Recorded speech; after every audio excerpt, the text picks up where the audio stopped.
Hello everyone, स्वागत है सभी स्टूडेंट्स का text book super coaching SSC channel पर।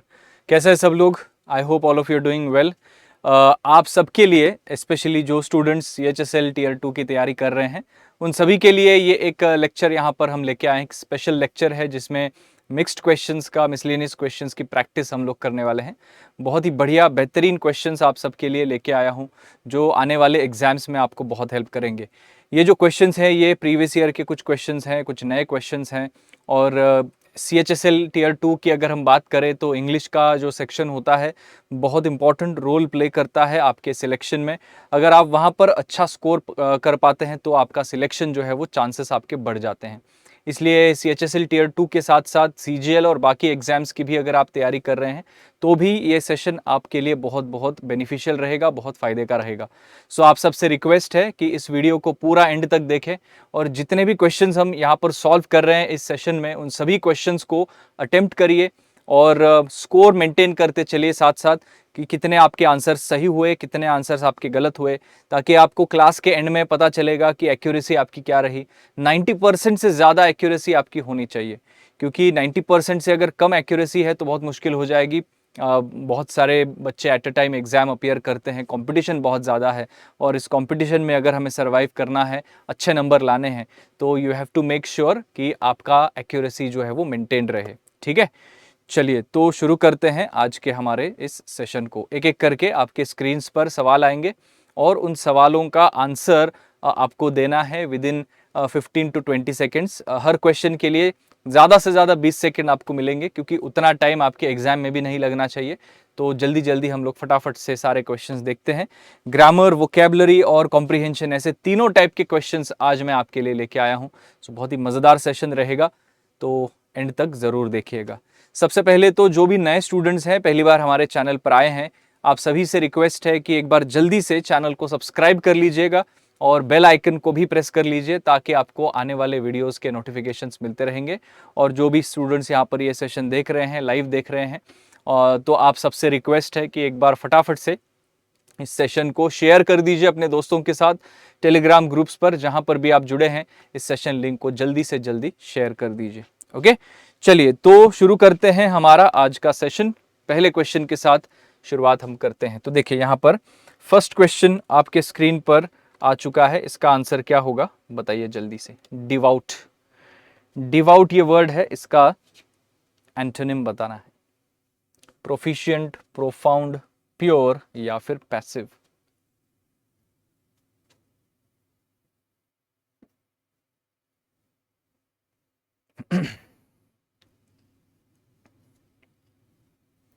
डिवाउट का एंटोनिम यहां पर क्या होगा?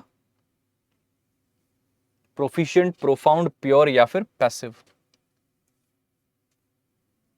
तो अगर आप यहां पर ऑप्शंस देखेंगे, ऑप्शंस के हिसाब से भी आंसर कर सकते हैं। इसका सही आंसर होना चाहिए ऑप्शन नंबर 4 यानी कि पैसिव। क्योंकि देखिए प्रोफिशिएंट ये पॉजिटिव टोन में वर्ड आता है, प्रोफाउंड का मतलब भी पॉजिटिव टोन में आता है, पॉजिटिव मीनिंग है, और प्योर यानी कि सात्विक ये भी पॉजिटिव टोन में ही है। पैसिव ये जो वर्ड है ये अकेला निगेटिव टोन में आता है। पैसिव यानी कि जो कोई काम करता नहीं है, जो एक प्रकार से डिवाउट नहीं है, जो एक प्रकार से प्योर नहीं है। तो यहाँ पर अगर आप टोन ऑफ द ऑप्शंस के साथ जाएंगे तो भी आपको आंसर यहाँ पर पता चल जाएगा। Answer number 4 is the right answer. समझ में आई बात? तो जिन्होंने 4 आंसर दिया है बिल्कुल सही जवाब है, बहुत बढ़िया, करेक्ट आंसर है। अगला सवाल देखते हैं। Synonym of the word estimate, क्या होगा आंसर एस्टिमेट का? सॉल्व, एसेस, बिलीव या फिर डिस्कवर। इस पूरे एक्सरसाइज में कितना खर्चा होगा, इसका एस्टिमेट क्या होगा? आपको हमेशा अपने प्रिपरेशन को एस्टिमेट करना चाहिए। एस्टिमेट का मतलब क्या होता है कि बेसिकली किसी भी चीज़ का अंदाज़ा लगाना या फिर अनुमान लगाना कि कितना खर्चा हो सकता है, क्या क्या चीज़ें लगेंगी, इसकी स्टडी करना, एक प्रकार से असेसमेंट करना, है ना। तो एस्टिमेट का सिनोनिम यहाँ पर एसेस हो सकता है, एसेस भी वही वर्ड होता है। तो करेक्ट आंसर यहाँ पर ऑप्शन नंबर 2 ही लग रहा है, क्योंकि बिलीव का मतलब है आपकी मान्यता, आप जो भी जिस किसी भी चीज़ पर विश्वास रखते हैं या बिलीव करते हैं, तो वो तो नहीं चलेगा। डिस्कवर का मतलब कोई नई खोज, ये भी नहीं चलेगा। और सॉल्व यानी कि क्या है? जैसे क्वेश्चंस को सॉल्व करते हैं, पजल्स को सॉल्व करते हैं, वो वाला सॉल्व हो गया। सो बिल्कुल सही जवाब है जिन्होंने आंसर 2 दिया है, वेरी गुड। नेक्स्ट वर्ड हमारा है परसिवियरेंस। परसिवियरेंस का एंटोनिम बताइए क्या होगा? रेजोल्यूशन, इंस्टेबिलिटी, डिटर्मिनेशन या फिर परसिस्टेंस?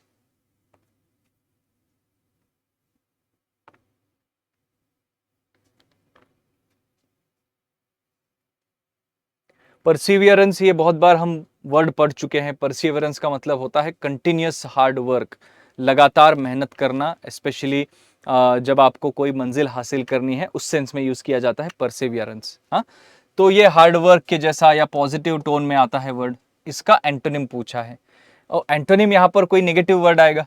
रेजोल्यूशन क्या होता है? जब आप किसी चीज को ठान लेते हैं कि ये इसको मैं करके ही रहूंगा, तो ये आपका रेजोल्यूशन बन जाता है। तो ये परसिवियरेंस भी वैसा ही वर्ड है ना, पॉजिटिव वर्ड है, तो ये नहीं चलेगा। इंस्टेबिलिटी हो सकता है क्योंकि नेगेटिव वर्ड है। डिटर्मिनेशन भी रेजिलियंस या फिर परसिवियरेंस या रेजोल्यूशन जैसे वर्ड है। और परसिस्टेंस का मतलब भी वही होता है, कंटिन्यूअस मेहनत, लगातार एफर्ट्स। तो बाकी सारे जो वर्ड्स हैं ये पॉजिटिव टोन में हैं, और इंस्टेबिलिटी ये अकेला ऑप्शन है जो नेगेटिव टोन में आ गया, तो यही आंसर करेक्ट होगा। और बिल्कुल सही जवाब option number 2 is the right answer. ठीक है, चलिए अगला देखते हैं question. Fill in the blanks पे आ जाते हैं। इसका आंसर क्या होगा बताइए जल्दी से सब लोग।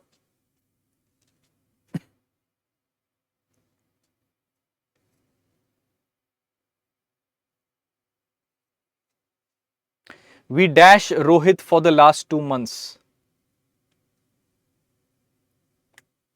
Did not see, are not seeing, haven't seen या did not see। तो सबसे पहली चीज आप ऑब्जर्व करेंगे, for the last 2 months, for के साथ 2 मंथ्स आ गया। टेंसेस के रूल नंबर 3 में हम ये पढ़ते हैं कि जब भी किसी सेंटेंस में फॉर या फिर सिंस आता है, तो इसके साथ हमेशा किसी ना किसी टाइप का परफेक्ट टेंस आना चाहिए। फॉर या फिर सिंस के साथ हमेशा किसी ना किसी टाइप का परफेक्ट टेंस ही आता है। ये बाय डिफॉल्ट होता है, बाय रूल होता है ना। तो ये फॉर के साथ जब 2 मंथ्स आ गया, तो यहां पर परफेक्ट टेंस आना चाहिए। परफेक्ट टेंस में कोई भी चलता है, present perfect continuous, past perfect continuous, इन चारों में से कोई एक चलता है। अब यहां पर अगर आप देखें डू नॉट सी, ये कौन सा टेंस है? Do plus V1, simple present tense. तो ये सिंपल टेंस आ गया, हमें सिंपल टेंस नहीं चाहिए। आर नॉट सीइंग, ये क्या बन गया? प्रेजेंट कॉन्टिन्यूअस बन गया। तो सिर्फ कॉन्टिन्यूअस भी टेंस हमें नहीं चाहिए। और यहां पर डिड नॉट सी जो है वो क्या बन गया? सिंपल पास्ट टेंस बन गया, डिड प्लस V1। तो ये भी सिंपल टेंस में ही आ गया, पास्ट टेंस में ये भी नहीं चलेगा। हैवंट सीन जो है ये प्रेजेंट परफेक्ट टेंस आ जाता है। हैव प्लस V3 ये क्या है? प्रेजेंट परफेक्ट टेंस है ना। और हमें क्या चाहिए? परफेक्ट टेंस ही चाहिए। तो इन चारों में सिर्फ एक ही ऑप्शन है जो परफेक्ट टेंस में आपका आंसर दे रहा है, और वो है ऑप्शन नंबर 3। तो ऐसे करके आपका आंसर आएगा ऑप्शन नंबर 3, बिल्कुल सही। चलिए अगला सवाल देखते हैं, fill in the blanks number 2।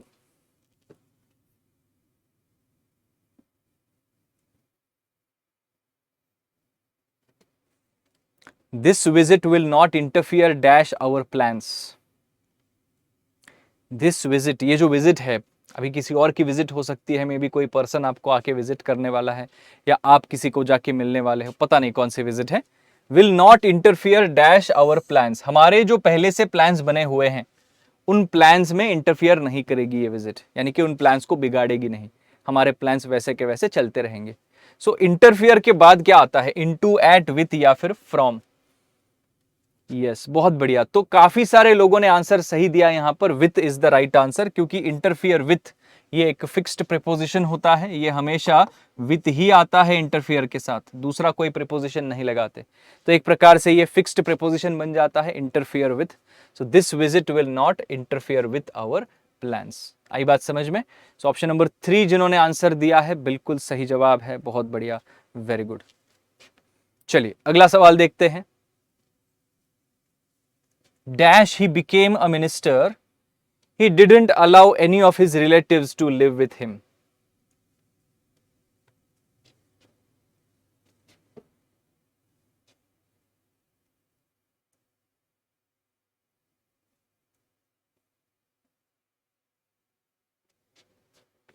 dash he became a minister, he didn't allow any of his relatives to live with him.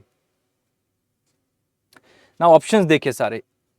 as long as का मतलब क्या होता है? जब तक ये होगा तब तक ये होगा. लेकिन हमें सेंटेंस जब तक तब तक वाला नहीं है, कंडीशनल सेंटेंस नहीं है. क्या है देखिए, जैसे ही वो अपना एक मिनिस्टर बन गया, ये जो ही पर्सन है, जैसे ही वो मिनिस्टर बन गया, he did not allow any of his relatives to live with him. उन्होंने अपने एक भी रिश्तेदार को उनके साथ रहने में अनुमति नहीं दी, अकेले रहने लग गए, है ना, वैसा कुछ सेंटेंस है. तो कंडीशनल सेंटेंस तो नहीं है, तो एज लॉन्ग एज नहीं चल सकता. और इन केस भी क्या होता है, कंडीशनल सेंटेंस ही बनाता है. इन केस हो, एज लॉन्ग एज हो, इफ हो, अनटिल हो, अनलेस हो, ऐसे सारे वर्ड्स ही हमेशा कंडीशनल सेंटेंसेस बनाते हैं. और हमें कंडीशनल सेंटेंस नहीं चाहिए, हमें क्या चाहिए? एज सुन एज, जैसे ही, है ना. वेन के साथ भी लगा सकते हैं, when he became a minister. अगर यहां पर एज सुन एज के साथ वेन होता तो भी चल जाता, क्योंकि ये दोनों क्या रिलेशन एस्टेब्लिश करते हैं? एडिशन रिलेशन एस्टेब्लिश करते हैं ना, एक्स्ट्रा जानकारी देते हैं. और ये दोनों जो है ये क्या डिनोट करते हैं? कंडीशन डिनोट करते हैं. और हमें कंडीशन तो नहीं चाहिए, हमें एडिशन चाहिए, एक्स्ट्रा जानकारी चाहिए. समझ में आ रहा है? और इन ऑर्डर दैट भी क्या होता है? कंडीशन के लिए ही यूज किया जाता है. इन ऑर्डर टू या इन ऑर्डर दैट, ताकि ये हो सके. तो ये कंडीशन वाले सारे ऑप्शन एलिमिनेट हो जाएंगे. एडिशन वाला जो ऑप्शन नंबर 2 है वो बिल्कुल सही जवाब बन जाएगा. तो ये ग्रामर बेस्ड फिलर्स हैं, जिसमें ग्रामर के कॉन्सेप्ट्स यहां पर आपको अप्लाई करने होते हैं और ग्रामर के कॉन्सेप्ट्स आपको आंसर देते हैं. चलिए अभी आते हैं ग्रामर के एक और टाइप के क्वेश्चन पर, वो है सेंटेंस इंप्रूवमेंट. बहुत सारे एग्जाम्स में आता है ये सवाल, बहुत सारे बच्चे इसमें स्ट्रगल करते हैं. लेकिन अगर आप ध्यान से एलिमिनेशन टेक्निक का इस्तेमाल करेंगे, ग्रामर की स्टडी करेंगे, तो आंसर्स आपके आ जाएंगे. तो इसका आंसर क्या होगा बताइए?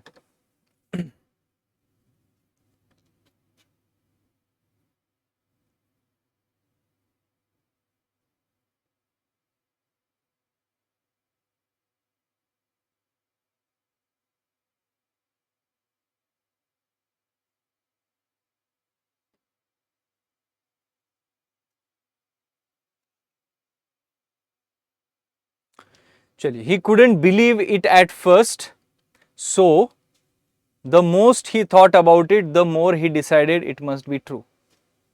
ये वाला जो पार्ट है इसको सही करना है ऑब्वियसली.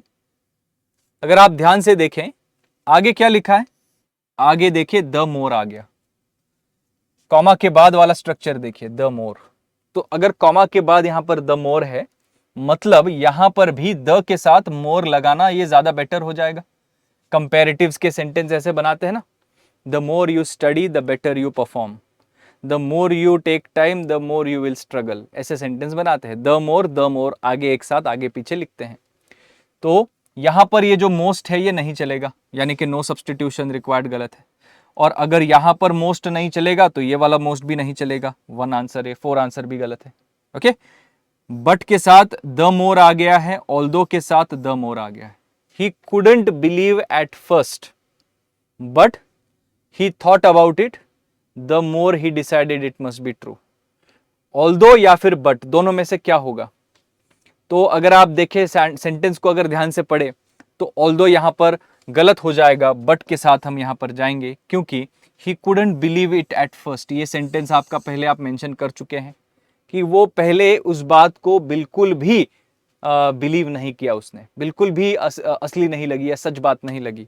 लेकिन इसके बाद यहां पर कॉन्ट्रास्ट है. तो पहले सेंटेंस के बाद दूसरे सेंटेंस में कॉन्ट्रास्ट है ना, पहले सेंटेंस के बाद दूसरे में जब कॉन्ट्रास्ट आता है तो बट के साथ जोड़ते हैं. ऑल्दो कब लिखते हैं पता है? ऑल्दो इधर अगर होता सेंटेंस की शुरुआत में तो चल जाता, ऑल्दो यहां पर अगर होता तो चल जाता. Although he didn't believe it at first, ऐसा अगर होता तो ऑल्दो चल जाता. लेकिन इस सेंटेंस के बाद में इधर बीच में यहां पर कॉन्ट्रास्ट लगाना है, तो बीच में कॉन्ट्रास्ट जब लगाते हैं तो बट लगाते हैं. इसलिए बट वाला आंसर नंबर 3 जो है ये करेक्ट आंसर बन जाता है. समझ में आ रहा है? ठीक है, बिल्कुल सही. चलिए अगला सवाल देखते हैं, नेक्स्ट क्वेश्चन.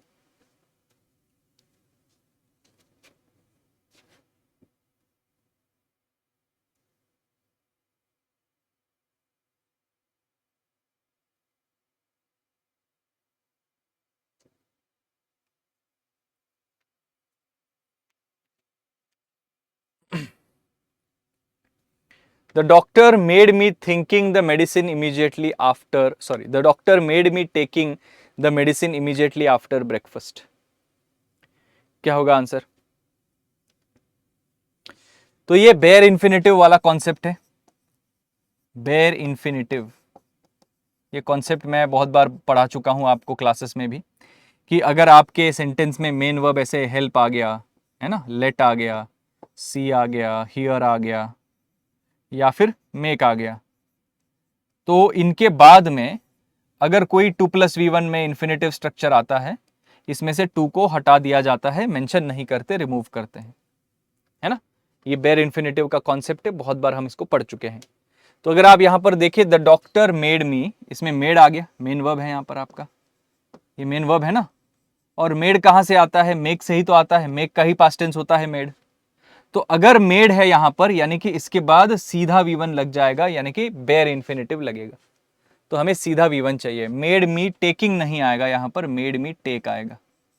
ओरिजिनल सेंटेंस में क्या लग जाएगा? Bare infinitive. The doctor made me take, the doctor made me take the medicine, ये वाला स्ट्रक्चर सही हो जाएगा।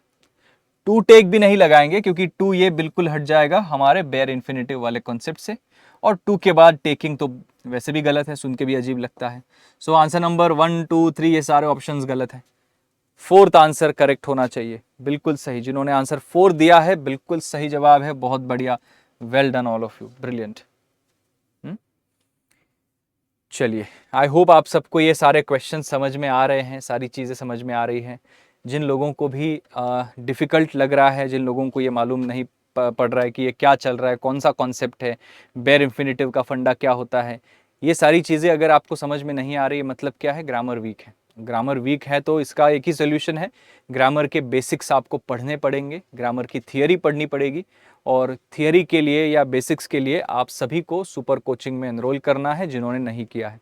सुपर कोचिंग में ढेर सारे कोर्सेस आपको मिलेंगे, इंडिया के बेस्ट टीचर्स की क्लासेस आपको मिलेंगे, और बेसिक लेवल से एडवांस लेवल का पूरा प्रिपरेशन आपको मिलता है एक जगह पर। और सिर्फ इंग्लिश ही नहीं, मैथ्स, रीजनिंग, करंट अफेयर, सारी चीज़ें आपको एक जगह पर मिल जाती है। तो इसलिए मैं हाईली रेकमेंड करूंगा आप सभी स्टूडेंट्स को, नए स्टूडेंट्स को, कि आप सुपर कोचिंग में एनरोल करिए। टेक्स्ट बुक सुपर कोचिंग, इसकी लिंक वीडियो के नीचे आपको डिस्क्रिप्शन बॉक्स में मिल जाएगी, वहां से आप एनरोल कर सकते हैं। और एनरोल करने के लिए ये कोड भी अप्लाई कर सकते हैं, तो आपको मैक्सिमम डिस्काउंट मिलेगा। KAUSTUBH ये कोड है, इसे आपको अप्लाई करना है। ठीक है, चलिए अगला सवाल देखते हैं, नेक्स्ट क्वेश्चन। इसका आंसर बताइए जल्दी से, फटाफट से सब लोग।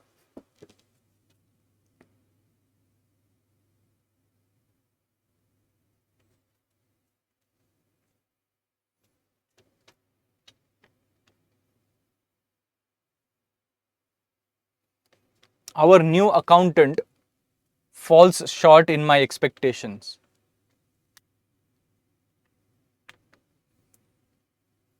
नाउ सबसे पहले तो देखिए, हमारा सब्जेक्ट क्या है? New accountant. एक ही अकाउंटेंट है, यानी कि सिंगुलर है।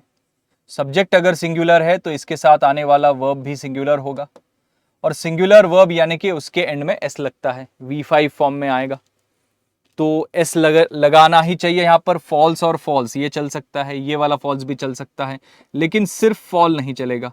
ये V1 फॉर्म बन जाएगा और ये प्लूरल वर्ब बन जाएगा, तो सब्जेक्ट वर्ब एग्रीमेंट का एरर बनेगा, फोर्थ ऑप्शन नहीं चलेगा। Our new accountant falls short in, falls short of या falls short from my expectations. तो इसमें फिक्स्ड प्रीपोजिशन या प्रीपोजिशन के यूसेज का कॉन्सेप्ट अप्लाई होता है। इसका सही आंसर है option number 2, falls short of. ये फ्रेज ध्यान में रखिए, टू फॉल शॉर्ट ऑफ, ये एक फ्रेज बहुत इंपॉर्टेंट फ्रेज है। To fall short of something, इसका मतलब होता है जनरली जो एक्सपेक्टेशंस होते हैं, अगर वो एक्सपेक्टेशंस पूरे ना कर पाए, है ना, जैसे हम बोलते हैं ना कि ये मेरे उम्मीदों पर खड़ा नहीं उतरा, या ये मेरी उम्मीदों पर के हिसाब से नहीं है, उस सेंस में। तो यहाँ पर फॉल शॉर्ट ऑफ, ऑफ यहाँ पर होता है हमेशा फिक्स्ड प्रीपोजिशन की तरह। सो option number 2 is the right answer. ठीक है, बिल्कुल सही। चलिए अगला सवाल देखते हैं, next question.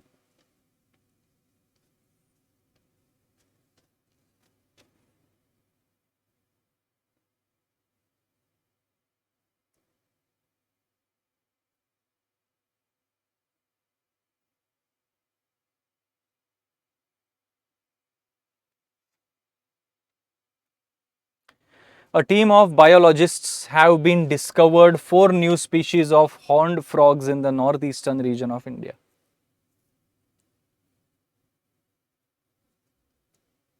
Have been discovered. क्या होगा इसका करेक्शन? तो सबसे पहले तो देखिए यहां पर बायोलॉजिस्ट्स की बात नहीं कर रहे हैं, एक टीम की बात कर रहे हैं। पहले प्रीपोजिशन के पहले आने वाला जो नाउन होता है ये सब्जेक्ट बनता है और इसके हिसाब से ये वर्ब डिसाइड करते हैं, है ना। और टीम कैसी है? सिंगुलर है, एक ही टीम है ना, अ टीम। सब्जेक्ट अगर सिंगुलर है तो यहां पर जो वर्ब आएगा ये वर्ब भी क्या होना चाहिए? ये वर्ब भी सिंगुलर होना चाहिए। सिंगुलर वर्ब यानी कि हैव नहीं लगा सकते, क्योंकि हैव ये प्लूरल वर्ब होता है, मतलब नो सब्सटीट्यूशन रिक्वायर्ड, ये गलत हो जाएगा। हैज आना चाहिए, हैज चलेगा, ये वाला हैज भी चलेगा, ये वाला हैज भी चलेगा, ठीक है। नाउ डिस्कवर करने का काम किसने किया है? डिस्कवर किसने किया? 4 नए स्पीशीज को इसी टीम ने डिस्कवर किया है। मतलब ये जो टीम है ये डिस्कवर करने की एक्शन कर रही है, मतलब टीम कैसी है? एक्टिव है ना। सब्जेक्ट जब खुद से काम करता है तो उसको हम एक्टिव सब्जेक्ट कहते हैं।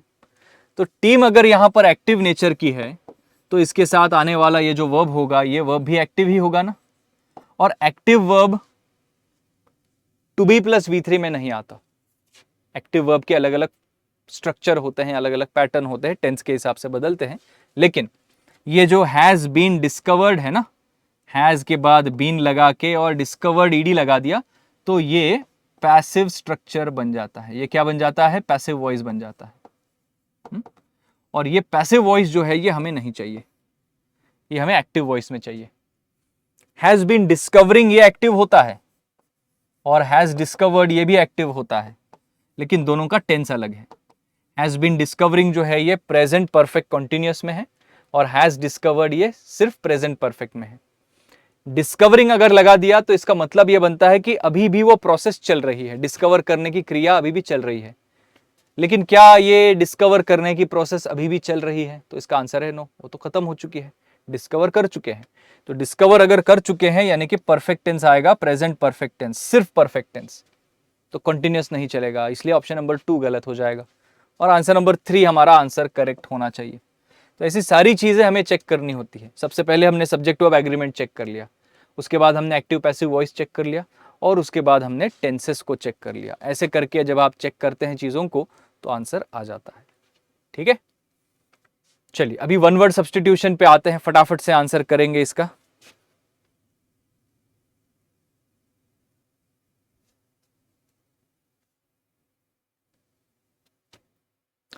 A set of rooms forming one residence in a building. Villa, sweet, apartment या बंगलो, क्या कहेंगे इसको? बिल्कुल सही, अपार्टमेंट कहते हैं। किसी एक बिल्डिंग में 3 या 4 कमरों से बनके या क्या बनता है? अपार्टमेंट बनता है। फ्लैट भी बोलते हैं उसको, ब्रिटिश इंग्लिश में फ्लैट कहते हैं, अमेरिकन इंग्लिश में अपार्टमेंट कहते हैं। बंगलो जो होता है वो इंडिविजुअल होता है, किसी बिल्डिंग में नहीं होता है ना। स्वीट जो होता है ये नॉर्मली होटल्स और रिजॉर्ट्स में होता है, डिलक्स स्वीट है ना, या फिर कॉमन स्वीट भी होता है, डिलक्स स्वीट होता है, जनरल स्वीट होते हैं। वैसे रूम्स की हायरार्की होती है, पैसे ज़्यादा चार्ज करते हैं डिलक्स वालों में और फिर उनमें एमिनिटीज़ ज़्यादा होती है, इंडिविजुअल स्विमिंग पूल वगैरह वगैरह जो भी होता है। और विला जो है ये भी बंगलो के ही जैसा होता है, इंडिविजुअल बंगलो, उसकी लाइन में ऐसे बंगलोज होते विलाज में। तो चलेगा यहाँ पर अपार्टमेंट करेक्ट आंसर है। वन ट्रैक माइंड, इस इडियम का मतलब बताइए क्या होता है one track mind?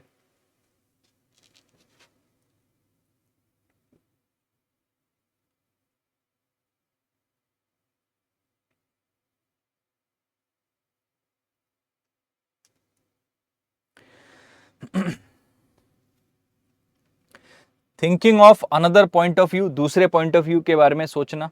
Always thinking of only one thing, सिर्फ एक ही चीज के बारे में सोचना। वेटिंग एंशियसली फॉर समथिंग, किसी चीज के लिए एकदम नर्वस होके, एंशियस होके वेट करना, इंतजार करना। या फिर using a well known path, एक जाना पहचाना या वेल नोन जाना माना रास्ता जो है वो अपनाना। तो इसका करेक्ट आंसर है option number 2, always thinking of one thing only, सिर्फ एक ही चीज के बारे में सोचना। सिर्फ करियर के बारे में सोचते हैं, सिर्फ पैसे के बारे में लोग कुछ सोचते हैं, सिर्फ किसी भी चीज़ के बारे में सोचते, खाने के बारे में कुछ लोग सोचते हैं। So that is called one track mind. दूसरे किसी ट्रैक पर इमेजिनेशन जाता ही नहीं है, दूसरे किसी ट्रैक पर सोच जाती ही नहीं है ना, उसको हम कहते हैं one track mind, always thinking of one thing. Next, rose coloured glasses. Rose coloured glasses, क्या होगा इसका answer? A difficult situation, a positive outlook on life, a belief not based on facts, या फिर एन आउटडेटेड एटीट्यूड, पुराना attitude.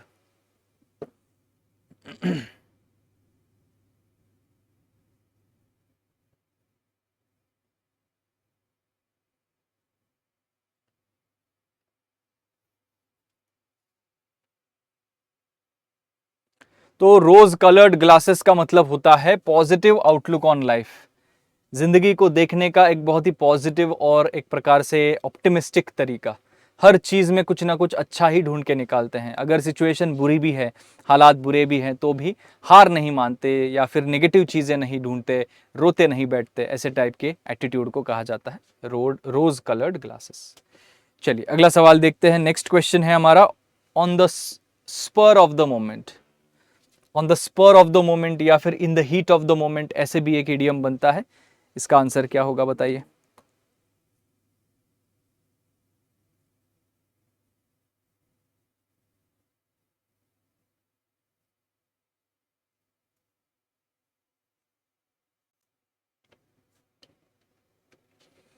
Being extremely careful, deciding after a lot of thinking, waiting nervously for something, या acting impulsively without thinking.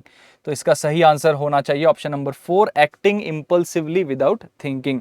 बिना सोचे समझे, है ना, जो भी मन में है वो कर देना, उसको हम कहते हैं in the heat of the moment या फिर on the spur of the moment. ठीक है, जल्दबाजी में बिना सोचे समझे जो बोलते हैं या करते हैं, उसके लिए यूज किया जाता है। चलिए अगला सवाल देखते हैं। अभी ये आता है एरर स्पॉटिंग के क्वेश्चंस, ग्रामर बेस्ड क्वेश्चंस है। इसमें आपको गलती कहां पर है, कौन से पार्ट में एरर है, ये आपको बताना है। जल्दी से बताइए सब लोग, क्या होगा answer?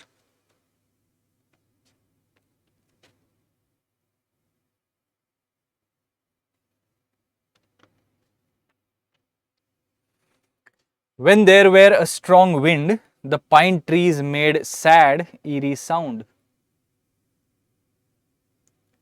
When there were a strong wind, ये पढ़ के ही अजीब लगता है। देखें, there were a strong wind बोलते हैं क्या? नहीं, when there was a strong wind, है ना। देयर के साथ जब सेंटेंस की शुरुआत होती है या हियर के साथ जब सेंटेंस की शुरुआत होती है, तो अगर वर्ब मिसिंग है तो वर्ब के बाद में सब्जेक्ट आता है। वर्ब के बाद में सब्जेक्ट, पहले वर्ब आता है, बाद में सब्जेक्ट आता है। तो यहां पर देयर के साथ सेंटेंस की शुरुआत हो रही है। व्हेन तो बस कंजंक्शन है ना, नया सेंटेंस इधर से स्टार्ट हो रहा है। तो ये वर्ब है आपका, और वर्ब के बाद में क्या आएगा? वर्ब के बाद में आपका सब्जेक्ट आएगा, और इस सब्जेक्ट के अकॉर्डिंग ये वर्ब डिसाइड करते हैं। और सब्जेक्ट क्या है हमारा? विंड है। विंड का नेचर कैसा है? सिंगुलर है। तो विंड अगर सिंगुलर है तो वर्ब भी सिंगुलर आएगा। वर्ब सिंगुलर यानी कि वॉज लग जाएगा, वेयर के जगह पर वॉज आएगा। तो आपका सही आंसर है ऑप्शन नंबर 1, है ना। सब्जेक्ट वर्ब एग्रीमेंट का एरर है। बहुत ही सिंपल, वेरी इजी। चलिए अगला सवाल देखते हैं। Next,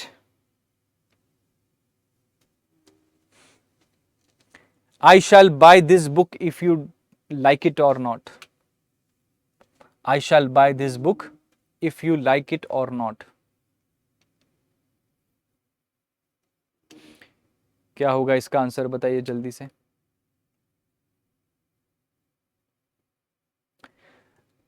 I shall buy this book if you like it और नॉट, छोटा सा सेंटेंस है, इसमें एरर जल्दी से मिल जाना चाहिए।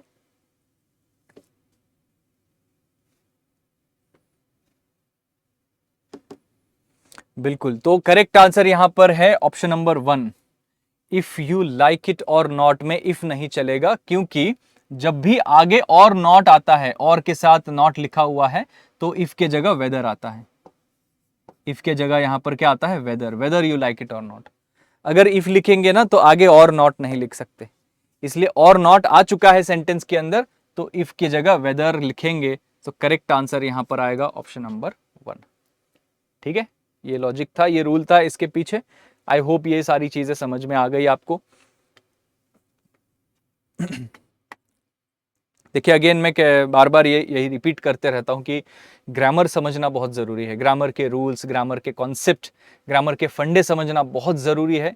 और अच्छे से ग्रामर स्टडी करिए, क्योंकि जिन लोगों की ग्रामर वीक होती है उनका इंग्लिश का ओवरऑल अंडरस्टैंडिंग वीक हो जाता है।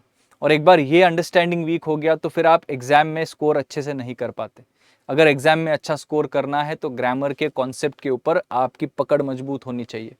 इसलिए मैं बार बार ये कहते रहता हूँ कि आप ग्रामर पढ़िए, ग्रामर के कॉन्सेप्ट पढ़िए। You have to give yourself that time of studying grammar. चलिए अगला सवाल देखते हैं। Next question is on your screens.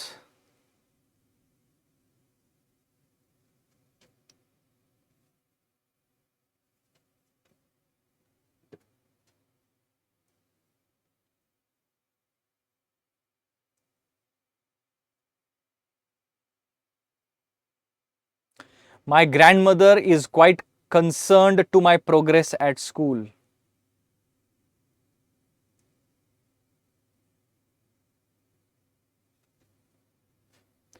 My grandmother is quite concerned to my progress नहीं आता, concerned about my progress. My grandmother is concerned about my progress at school. School में मेरे progress को लेके वो चिंतित रहती है कि मैं ठीक से पढ़ाई कर रहा हूँ कि नहीं कर रहा हूँ, ठीक से सारी चीज़ें समझ रहा हूँ कि नहीं समझ रहा हूँ, है ना, होता है ऐसे। सो कंसर्न्ड टू के जगह यहाँ पर आएगा कंसर्न्ड विथ। तो करेक्ट आंसर यहाँ पर होना चाहिए, टू नहीं चलेगा। कंसर्न अबाउट भी चल सकता है लेकिन कंसर्न टू नहीं चलेगा। टू नहीं चलेगा मतलब कौन से पार्ट में एरर है? वन पार्ट में एरर है। वन आंसर आपका करेक्ट, हाईलाइट नहीं हुआ है लेकिन यही आंसर आपका करेक्ट आंसर बन जाएगा। चलिए अगला सवाल देखते हैं। नेक्स्ट क्वेश्चन क्या है?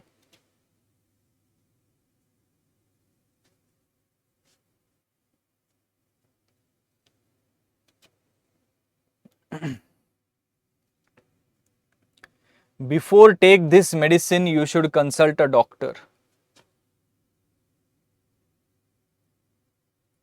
Before take this medicine you should consult a doctor. ये दवाई लेने से पहले एक डॉक्टर से कंसल्ट करो, ऐसा ही सेंटेंस बनता है।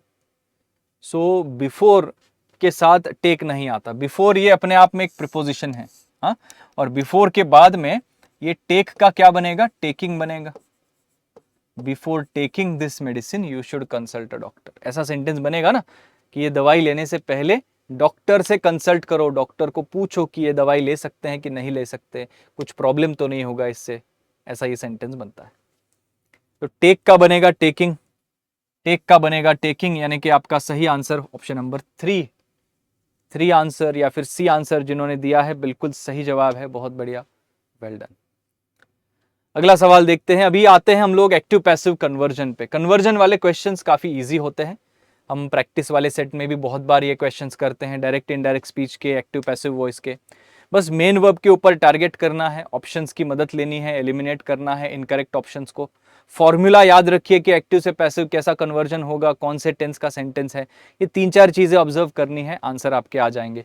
इसका आंसर क्या होगा बताइए जल्दी से, फटाफट से सब लोग बताएंगे।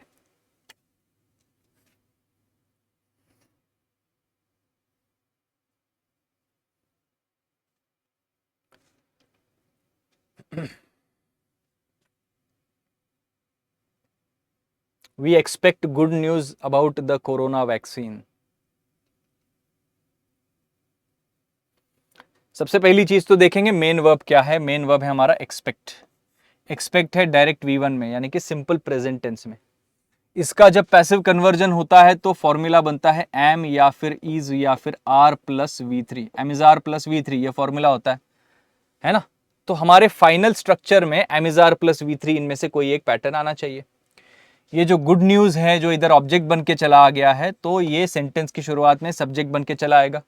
शुरुआत गुड न्यूज से करेंगे, और गुड न्यूज में न्यूज ये जो वर्ड है ये हमेशा सिंगुलर होता है। न्यूज के साथ हम क्या लगाएंगे? एम तो नहीं लगा सकते, आर नहीं लगाएंगे, न्यूज के साथ इज लग जाता है। तो हमारा फाइनल कंस्ट्रक्शन जो है वो क्या है? फाइनल कंस्ट्रक्शन में इज आएगा और इज के बाद वर्ब की थर्ड फॉर्म आएगी। इज के बाद वर्ब की थर्ड फॉर्म अभी ऑप्शंस में देखते हैं। हैज आ गया, नहीं चलेगा हैज। यहां पर सिर्फ एक्सपेक्टेड आ गया डायरेक्ट V2 में, ये भी नहीं चलेगा।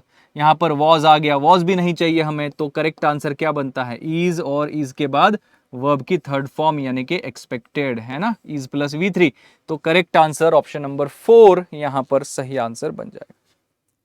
ठीक है, बिल्कुल सही जवाब, बहुत बढ़िया, वेरी गुड। चलिए अगला सवाल देखते हैं क्या है। Next question on your screens.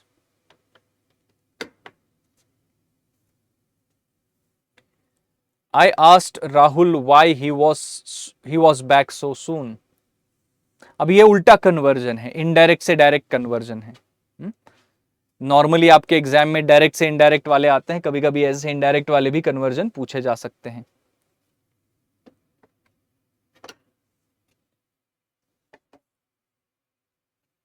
I asked Rahul why he was back so soon.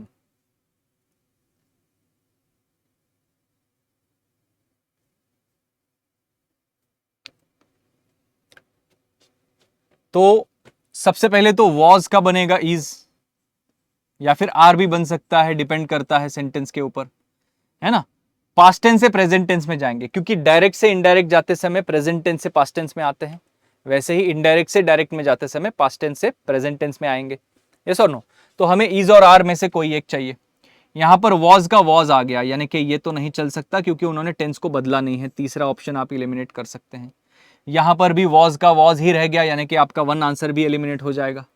तो बचा अपने पास या तो ऑप्शन नंबर 2 या फिर ऑप्शन नंबर 4, क्योंकि दोनों में आर है। I said to Rahul, I said to Rahul, why are you back so soon, why you are back so soon. अभी सवाल करना है ना, सवाल करना है, क्योंकि हमारा verb of narration indirect speech में आस्क्ड है, तो इधर इंट्रोगेटिव सेंटेंस बनेगा, यानी कि क्वेश्चन मार्क हमें चाहिए। और इंट्रोगेटिव सेंटेंस में पहले आर आ जाता है, बाद में यू आ जाता है, पहले ऑक्सिलरी वर्ब आता है, बाद में सब्जेक्ट आता है। यस और नो। तो पहले आर लगेगा, बाद में यू लगेगा, ये वाला सेंटेंस करेक्ट है। पहले यू लगा के आर लिख दिया, यू आर बैक सो सून, तो ये फुल स्टॉप वाला स्ट्रक्चर बन जाएगा या असर्टिव सेंटेंस वाला स्ट्रक्चर बन जाएगा, वो हमें नहीं चाहिए। तो फोर्थ ऑप्शन आपका गलत हो जाएगा, answer number 2 is the right answer. आई बात समझ में? 2 के साथ जो लोग गए हैं, बिल्कुल सही जवाब दिया है आप लोगों ने, बहुत ही बढ़िया, वेरी गुड, ब्रिलियंट। चलिए एक और क्वेश्चन देखते हैं एक्टिव पैसिव कन्वर्जन का, इसका आंसर बताइए जल्दी से।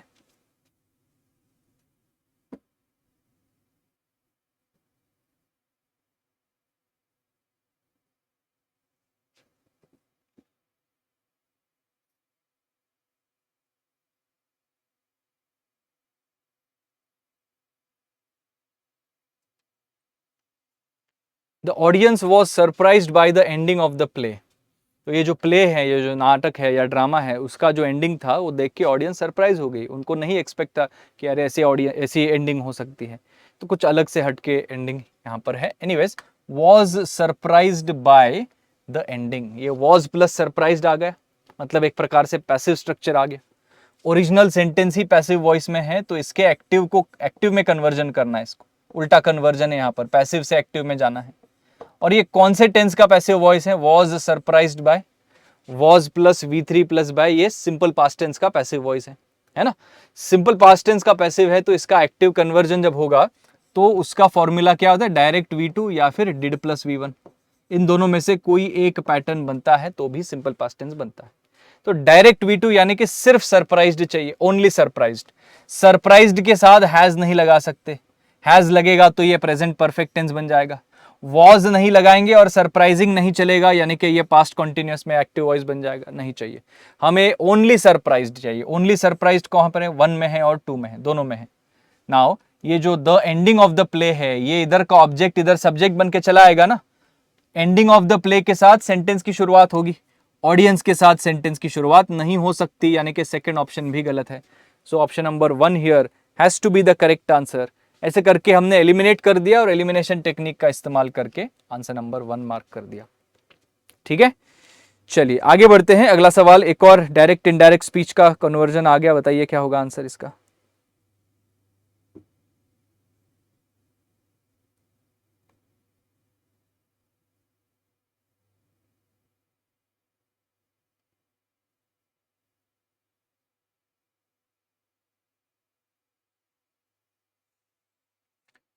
The professor said to Piyush, will you clean the data and get back to me tomorrow? Professor Piyush से बोले will you clean the data and get back to me tomorrow. अभी ये direct to indirect है, normal regular conversion है, तो will का would बनता है, V1 से V2 में कन्वर्जन होता है, ये तो आपको पता ही है, रूल बहुत इंपॉर्टेंट है। विल का वुड बनेगा, विल का विल नहीं रख सकते, यानी कि आपका C ऑप्शन या फिर 3 ऑप्शन गलत है। हाँ, विल का वुड बनेगा, शुड नहीं बन सकता, क्योंकि शुड बना दिया तो टोन चेंज हो जाता है। शुड ये क्या है? एक प्रकार से सजेशन देता है, एक स्ट्रॉन्ग सजेशन, हमें सजेशन नहीं देना है, सवाल पूछना है। तो वन आंसर भी यहां पर गलत हो जाएगा। यहां पर वुड आ गया, ये चल सकता है। और लास्ट सेंटेंस में the professor told Piyush clean the data and get back to him the next day. अभी इसमें वुड तो है ही नहीं और हिम भी नहीं चलेगा, यहां पर गेट बैक टू हिम, हाँ हिम चल सकता है वैसे, लेकिन वुड नहीं है, ऑक्सिलरी वर्ब नहीं है, इसलिए आंसर 4 भी गलत हो जाएगा। सो एक एक करके हट जाते हैं, हमारे पास बचता है ऑप्शन नंबर 2 और 2 आंसर सही आंसर है, बिल्कुल करेक्ट जवाब। बहुत बढ़िया, सिंपल है, बहुत ही आसानी से ये क्वेश्चंस बनते हैं, ज्यादा टेंशन नहीं लेना है। Active passive direct indirect speech वाले जो क्वेश्चंस होते हैं, ये ऑप्शंस को एलिमिनेट करके ही आपका आधा काम वहां पर हो जाता है। 4 में से 2 ऑप्शंस तो वैसे भी हट जाते हैं, कॉमन सेंस से हट जाते हैं। बचे हुए 2 में कंफ्यूजन थोड़ा सा हो सकता है और उस कंफ्यूजन को सॉल्व करने के लिए आपको ग्रामर के 2-3 कॉन्सेप्ट अप्लाई करने हैं, आंसर आपका आ जाता है। ठीक है, चलिए अगला सवाल देखते हैं। ये जो अंडरलाइन किया हुआ वर्ड है इसको सही करना है, सेंटेंस इंप्रूवमेंट का क्वेश्चन है, इजी है, बहुत ही आसान सा है।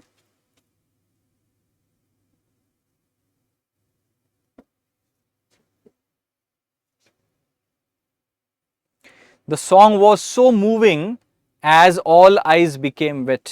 Moving का मतलब टचिंग, एक प्रकार से इमोशनल कर देने वाला। तो ये जो गाना है, ये जो सॉन्ग है, वो इतना ज्यादा मूविंग या टचिंग या इमोशनल कर देने वाला था कि सबके आंखों से आंसू निकल आए, ऐसा ये सेंटेंस का कहना है ना। सो यहां पर एज नहीं चलेगा, यहां पर दैट आ जाएगा। क्यों? क्योंकि एडजेक्टिव के क्लास में हमने पढ़ा है कि सो के बाद अगर कोई एडजेक्टिव है तो इसके बाद दैट लगता है। और यहां पर सो के बाद मूविंग या एडजेक्टिव है, यानी कि इमोशनल कर देने वाला, तो आगे जाके क्या लग जाएगा? दैट लग जाएगा।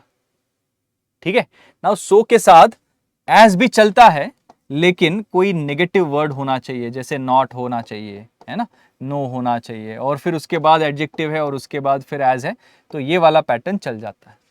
लेकिन इधर एज के साथ या मूविंग के साथ कोई नेगेटिव वर्ड नहीं था, नॉट नहीं था, नो नहीं था, तो एज नहीं लिखेंगे, फिर दैट लिखते हैं उस केस में।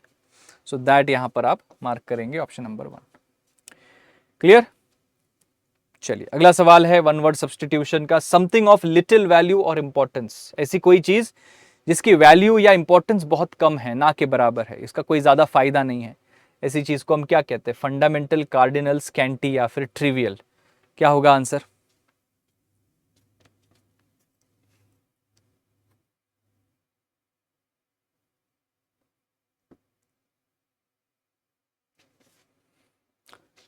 तो इसका सही जवाब है option number 4, that is trivial. Trivial का मतलब जिसकी कोई वैल्यू नहीं है, जिसका कोई इंपॉर्टेंस नहीं है, जिसका कोई महत्व नहीं है। हाँ, स्कैंटी का मतलब होता है लैक ऑफ समथिंग, किसी चीज की कमी। हाँ, कार्डिनल ये बहुत सारे मीनिंग्स लेके आता है। कार्डिनल सिन जिसको हम कहते हैं, यानी कि सबसे बड़ा सिन। कार्डिनल ये नंबर से भी एसोसिएटेड है, जैसे पोजीशन बताने वाले वर्ड्स होते हैं ना, फर्स्ट, सेकंड, थर्ड, फोर्थ, इनको ऑर्डिनल्स कहते हैं। और जो सिर्फ नंबर बताते हैं 1 2 3 4, इनको कार्डिनल्स कहा जाता है। और कार्डिनल बेसिकली एक पोस्ट भी होती है क्रिश्चियनिटी में, तो ऐसे मल्टीपल मीनिंग्स के साथ ये वर्ड आता है कार्डिनल। और फंडामेंटल का मतलब होता है जो सबसे इंपॉर्टेंट है, जो सबसे जरूरी है, जो सबसे बेसिक है, उसको फंडामेंटल कहते हैं। सो करेक्ट आंसर यहाँ पर आएगा 4th ऑप्शन।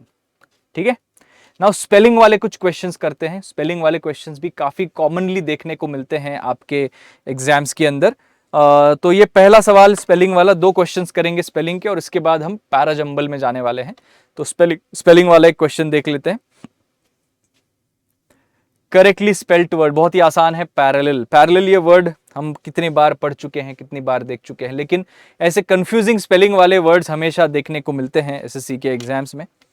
तो पैरेलल की स्पेलिंग PARA है ना, डबल आर नहीं लगता, डबल आर के वजह से सेकंड ऑप्शन गलत है। PERA, पेरा नहीं होते, PERE नहीं, पारे नहीं है, PARA double LEL, parallel. Parallel यानी कि 1 आंसर आपका करेक्ट है, ऑप्शन नंबर 1 बिल्कुल सही जवाब है। बहुत बढ़िया सब लोग। चलिए अभी आते हैं हम लोग दूसरे स्पेलिंग पे। यहां पर आपको बताना है बटालियन की करेक्ट स्पेलिंग क्या है।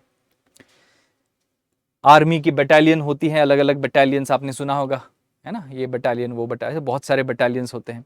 ग्रुप बेसिकली आर्मी के सोल्जर्स का, को बटालियन कहते हैं। तो बटालियन की करेक्ट स्पेलिंग क्या है? BATALION, BATALLION, BATTALION या BATTALLION, है ना, single double T single double L का पूरा खेल है।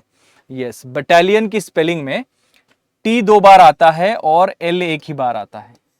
टी जो है वो 2 बार आता है और एल जो है वो 1 बार आता है। ये स्पेलिंग याद रखिए बटालियन में। सो ऑप्शन नंबर 3 जो है वो करेक्ट आंसर यहाँ पर बनता है। ऑप्शन नंबर 3 के साथ जाएंगे, बटालियन। कैसे याद रखेंगे?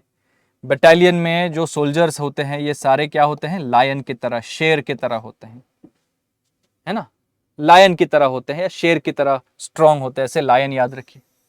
लायन में डबल एल नहीं लगता है ना, डबल एल ION, ऐसा लायन का स्पेलिंग नहीं होता। शेर का स्पेलिंग सिंगल एल वाला लायन होता है, तो सिंगल एल ऐसे याद रखिए, LION।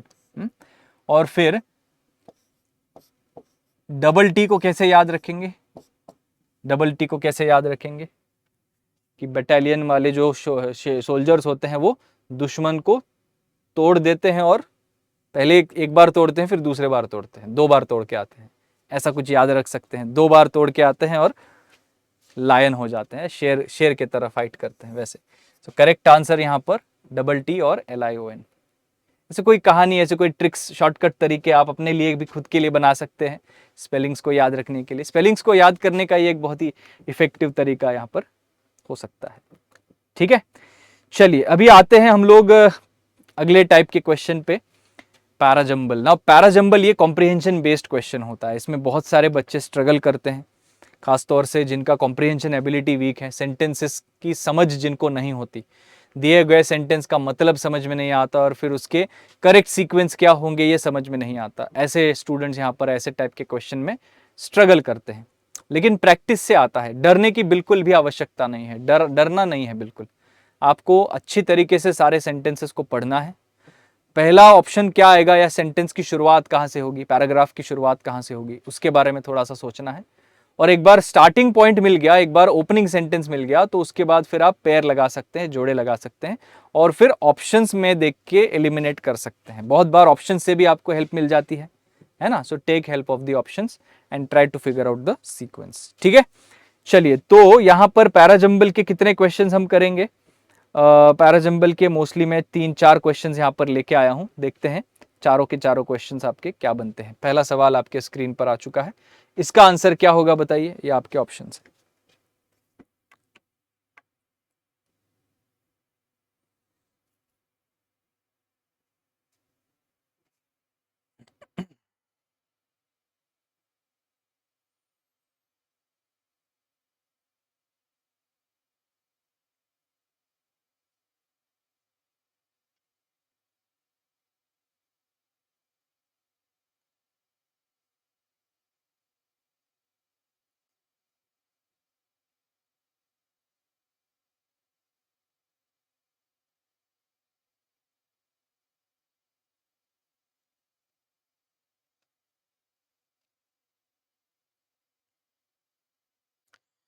चलिए देखिए यहां पर क्या हो रहा है।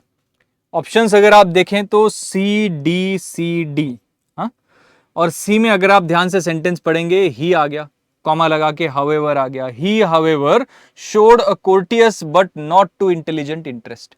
लेकिन ये कौन है ही जिसके लिए हमने ये ही लिखा है, कौन है ये पर्सन? और हावेवर मतलब इसके पहले कुछ तो लिखा होगा, बाद में हावेवर आता है कॉन्ट्रास्ट वाला। तो शुरुआत सी से नहीं कर सकते। सी अपना ओपनिंग सेंटेंस अगर नहीं हो सकता तो 1 और 3 तो इधर ही हट जाते हैं, बचा अपने पास 2 या फिर 4। BD यहां पर है और DC यहां पर है। DB और DC, D आपका स्टार्टिंग पॉइंट होना ही चाहिए। The vault was a small one but it had a new patented door. कोई वॉल्ट की हम बात करें, वॉल्ट यानी कि तिजोरी, एक छोटा सा था और लेकिन उस वॉल्ट में क्या था, एक नया पेटेंटेड डोर था। लेकिन वो तिजोरी का जो दरवाजा था वो बहुत ही बढ़िया सा पेटेंटेड, यानी कि जिसने भी बनाया था उसने उस दरवाजे का पेटेंट लिया था कि ये मेरा डिजाइन है और कोई चुरा नहीं सकता, उस सेंस में। हाँ, तो अभी डी के बाद बी आएगा या डी के बाद सी आएगा? देखिए अभी डी के बाद सी तो नहीं लगा सकते क्योंकि सी में ही आ गया है। ही किसी पर्सन के लिए यूज करते हैं हम लोग, लेकिन हमारे डी वाले सेंटेंस में कोई भी पर्सन अभी तक हमने मेंशन भी नहीं किया है। ना तो वॉल्ट कोई पर्सन होता है, ना ही कोई पेटेंटेड डोर पर्सन होता है। तो इधर डी के बाद सी लिखना ये पॉइंटलेस बन जाएगा, मतलब 4th ऑप्शन आपका गलत है। बस हो गया आंसर आपका। करेक्ट आंसर क्या होना चाहिए? ऑप्शन नंबर 2 होना चाहिए। तो 2 के साथ जो लोग गए हैं सही जवाब है। It fastened with 3 solid steel bolts thrown simultaneously with a single handle and had a time clock. ये इस वॉल्ट के दरवाजे के बारे में है. फिर उसके बाद mister Adams beamingly explained its working to mister Spencer. और यहां पर मिस्टर स्पेंसर जो है उनके लिए ही लिखा है. He however showed no courteous response और intelligent response. ठीक है, चलिए अगला सवाल देखते हैं. नेक्स्ट पैराजंबल सेम टाइप से सॉल्व करना है, सेम पैटर्न में सॉल्व करना है.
चलिए, तो यहां पर भी अगर आप ऑप्शंस देखेंगे तो डी बी बी सी. हाँ, सी सेंटेंस अगर हम देखेंगे, I have the habit of observing everything they do. They मतलब कौन? दे ये किसके लिए लिखा है? प्रोनाउन आ गया ना, तो शुरुआत नहीं कर सकते दे के साथ, यानी कि सी वाला ये जो फोर्थ ऑप्शन है ये तो इधर ही हट जाएगा. ठीक है, बच्चे अपने पास डी और 2 बार बी है. डी में क्या लिखा है? Nothing ever escapes my sharp आई. कोई भी चीज मेरे तेज नजरों से बच नहीं सकती, ये है. या फिर I love to watch people. मुझे लोगों को देखना पसंद है और उनको ऑब्जर्व करना पसंद है. तो ऑब्वियसली इंट्रोडक्शन वही से होगा ना कि मुझे लोगों को देखना और उनको ऑब्जर्व करना पसंद है, तभी तो हम बोलेंगे बाकी सारी चीजें, है ना.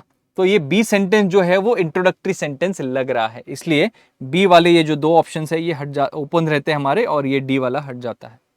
फिर अभी बी के बाद ए आएगा या बी के बाद डी आएगा? देखिए, I love to watch people, nothing ever escapes my sharp eye, ये आएगा. या फिर some people love to watch birds और fish but I love to watch how men and women behave. तो इसी सेंटेंस के बारे में ये कंटिन्यूएशन है ना एक प्रकार से, कि मुझे लोगों को देखना पसंद है. कुछ लोगों को पंछियों को देखना पसंद है, कुछ लोग मछलियां देखते हैं, यानी कि नेचर में चीजों को देखते हैं, लेकिन मुझे बाकी मेन और विमेन कैसे बिहेव करते हैं ये देखना पसंद है. तो बी के बारे में एक्स्ट्रा जानकारी ए में आ रही है. ये बी के बाद डी लगाने का टेंडेंसी हो सकता है. आप बोलेंगे सर बी के बाद डी लग रहा है, लेकिन बी के बाद पहले ए आएगा. ए के बाद फिर C. I have the habit of observing everything they do. They मतलब कौन? दे मतलब कौन? ये जितने भी मेन और विमेन हैं जिनकी हम बात कर रहे हैं उनके लिए दिखा है. The way they talk, the way they walk, what they eat, read और वेयर. एंड लास्ट में आएगा nothing ever escapes my sharp आई. और मेरी तेज नजरों से कुछ भी नहीं छूटता, मैं कोई भी डिटेल नहीं छोड़ता. यानी कि डी के साथ एंड करेंगे, डी के साथ एंड करेंगे, यानी कि आपका सही आंसर होना चाहिए ऑप्शन नंबर 2. सो 2 आंसर जिन्होंने दिया है बिल्कुल सही जवाब है. बहुत बढ़िया गाइस, वेल डन, ब्रिलियंट. ठीक है, चलिए एक लास्ट क्वेश्चन यहां पर सॉल्व कर लेते हैं पैराजंबल का. इसका आंसर क्या होगा बताइए जल्दी से, फटाफट से.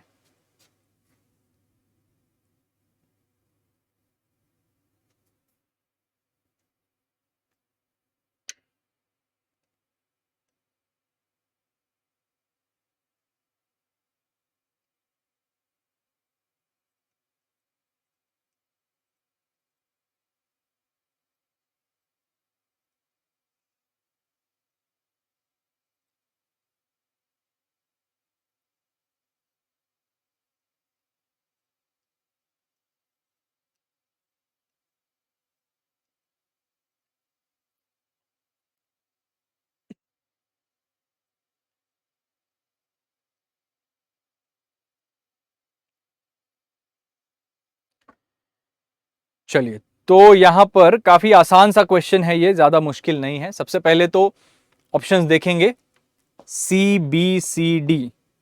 डी सेंटेंस में देखिए, we had reached a point where the road bifurcated. We मतलब कौन?